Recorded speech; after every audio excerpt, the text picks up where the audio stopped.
Hey, just taking a minute to record another video. I'm going to save some people some time, particularly Jeremy, if you're watching this, hoping to get information that's going to be useful to you, or really anything you would be interested in remotely. You can turn it off. This is mostly a philosophical musing video. So I really like folklore and mythology and epics and things like that. And I think I was in middle school. I started to study Welsh mythology and Slavic mythology and folklore. And one of my favorite stories, conceptually, in Slavic folklore, and I may be telling this inaccurately. I have a friend who is more familiar with it, who I'm going to ask about it later to make sure I get this accurate. Is Koschei the Deathless.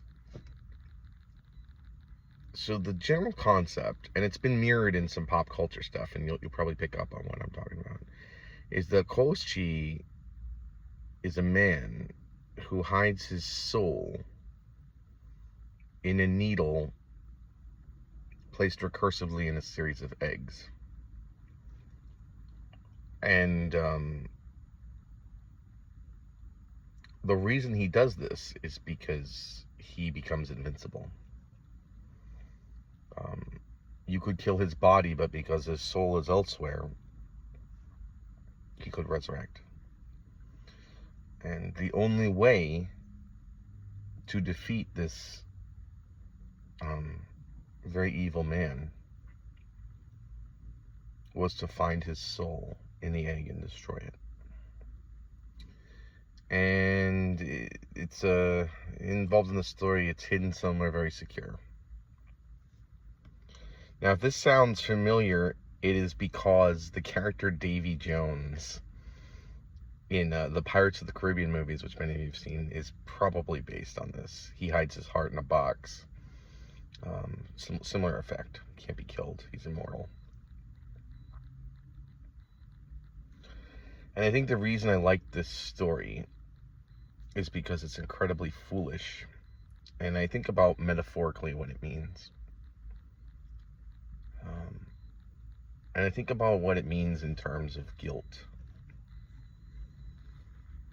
And as humans, we've always had different strategies for dealing with guilt. I explored Christianity this past year, where we sort of offloaded on Jesus, right? It absorbs your sins so that you don't have to carry their weight for all eternity. And he forgives you, right? And there are many strategies to dealing with guilt.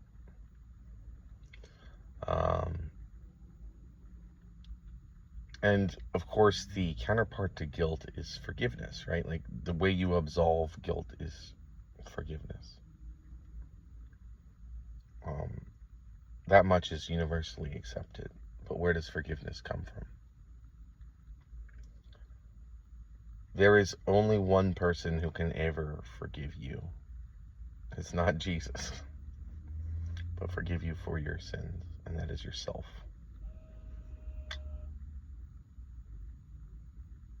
Why is this relevant?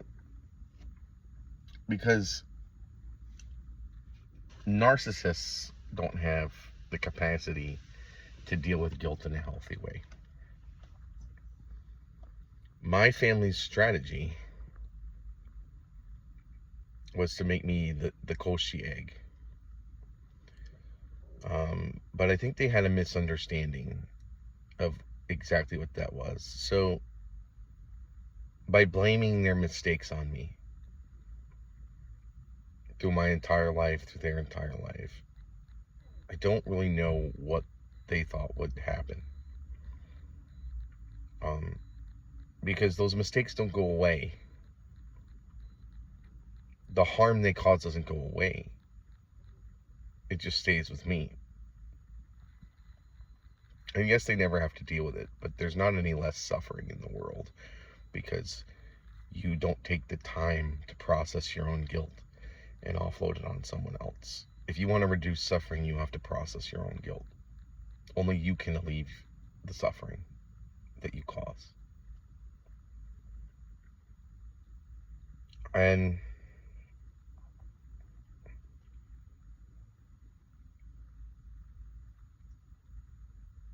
I'm going to tell the story of the day I grew up.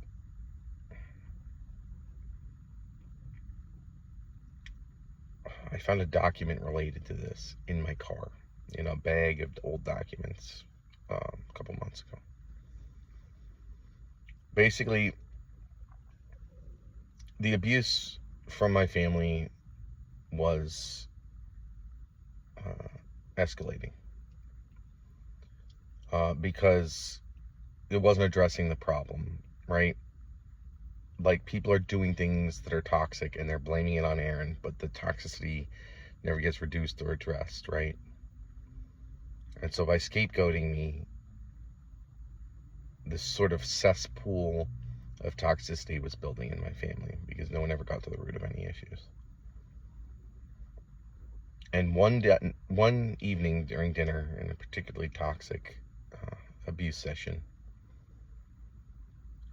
I quietly got up and excused myself from the table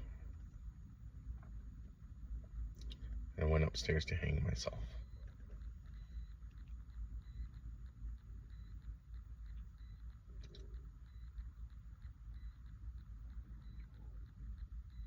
And the reason I wasn't successful was I took a few moments to cry. I think someone came upstairs and found me, already in the process. And I was taken to a hospital by the police.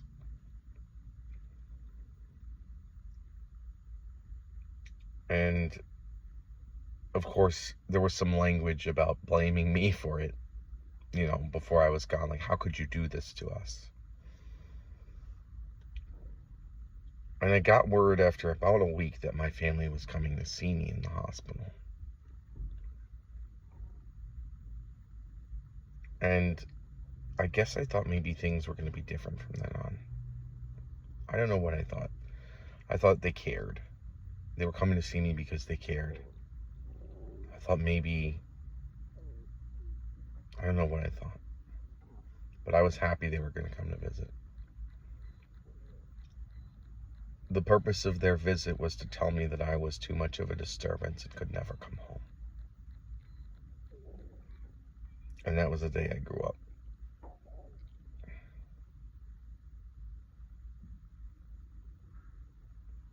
I have a sort of recurring dream.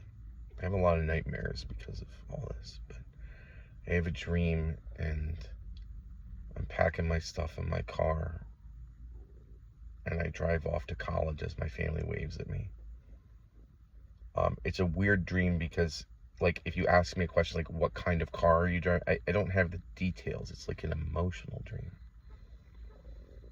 If you ask me, like, which family members are present, I don't know. I can't recall their faces. I can't. It's weird. Many of my dreams are very, very clear and, you know, I notice details, but this one, there's just not a lot of detail.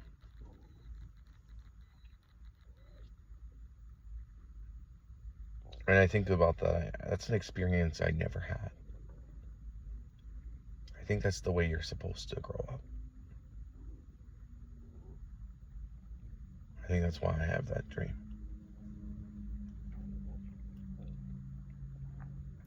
Of course, the ironic poetic justice is that after I was kicked out of my house, less than 5 years later, my parents got divorced. Why is this? Well, it was hard to reorganize. The structure of the family was incredibly dysfunctional, but incredibly solid. And so everyone knew that they needed to find a way to blame me for things. Somebody failed on a test, it's because Aaron acted out last night. You know, people know the story of Aaron peed in my pants. My brother blamed me for peeing in his pants as a kid, instinctively. I mean, it's just a kid saying something.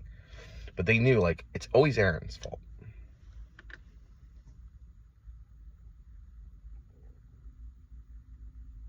They couldn't reorganize fast enough. They definitely tried. My sister is real messed up because during that time, they attempted to make her the new Koschei. And she didn't handle it as well as I did. Not because that's something, a deficiency on her part, but I was literally groomed from a child to deal with this kind of abuse. And my sister suddenly had it put on her as a teenager who already had an identity. And it affected her. And she would later become an abuser herself.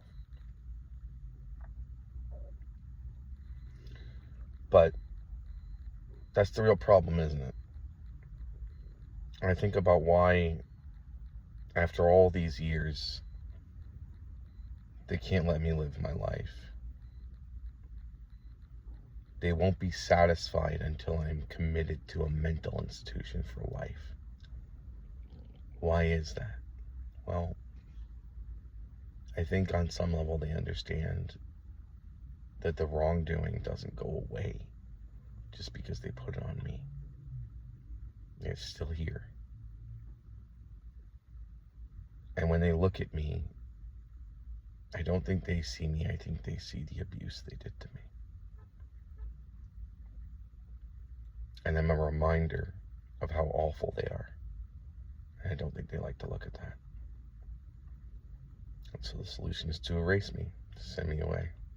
Lock me away, make sure they never have to think or see of me again. Think about or see me again.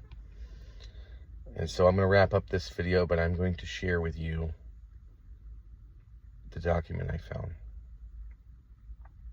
from that hospitalization. It says that Aaron is having delusions about his family abusing him. And an open-ended inquiry into why I would go upstairs and try to hang myself without telegraphing it. Well,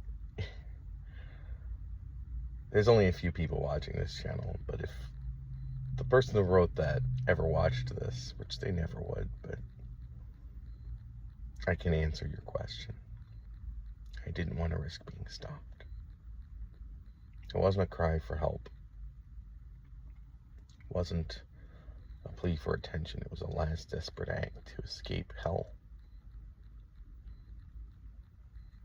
But I got emotional and hesitated. And here I am. I want to say that this type of abuse, this type of covert abuse, is not something that can happen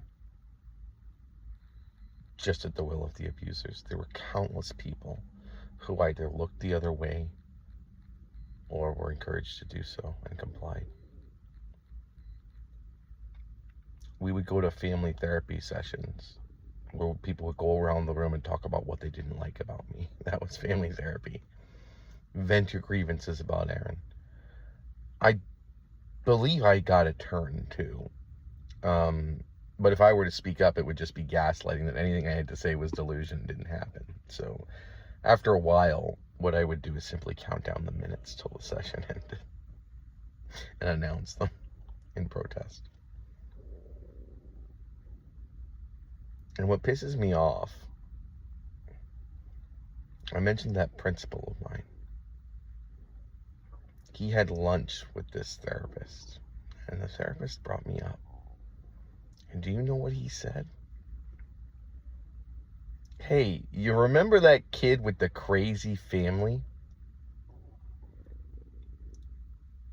Not that crazy kid, but the kid with the crazy family. And I would just like to know if he knew, why didn't he do anything? The answer is my dad was paying the bill while he was a client over. But that was my life. You could have called CPS, you could have called anyone. And here they are, I'm 39 and they're still at it.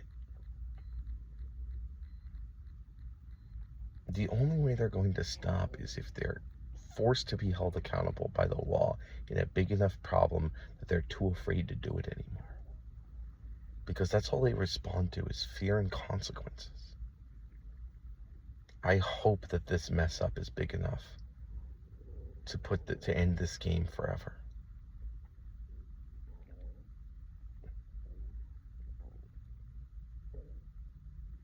In many ways, me and Gabby have opposite families. My family blames all of their sins on me by doing horrible, abusive, unethical things. And Gabby's family does horrible, abusive, unethical things to keep her from ever having to deal with the consequences of her actions.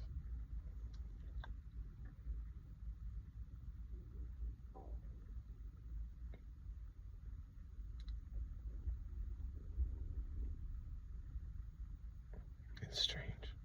A lot of it.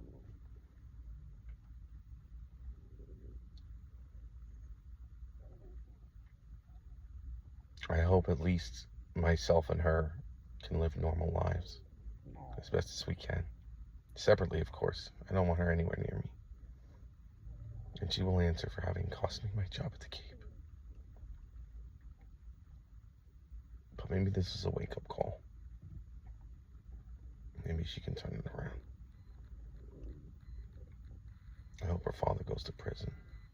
I hope Taylor goes to prison. And I hope my family, whatever happens to them,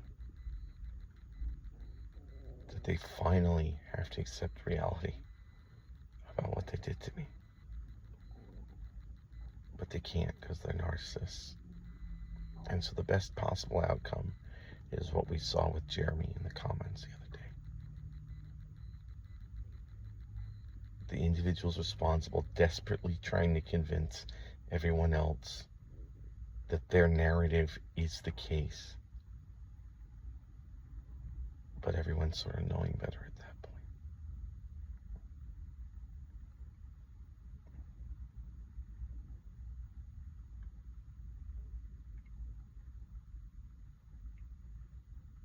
Or not caring.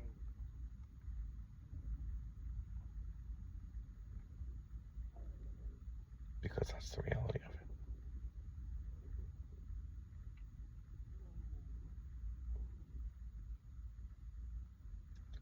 I'll ask my friend about the Koschei. There's more to the story. The island that it's on is very filled with traps or something like that, but very fascinating story about the price of perfection or immortality, and that you can't achieve it, that somewhere out there is that Koschei heart, or Koschei egg, or that Davy Jones heart, and it won't go away. Someone's bound to find it eventually.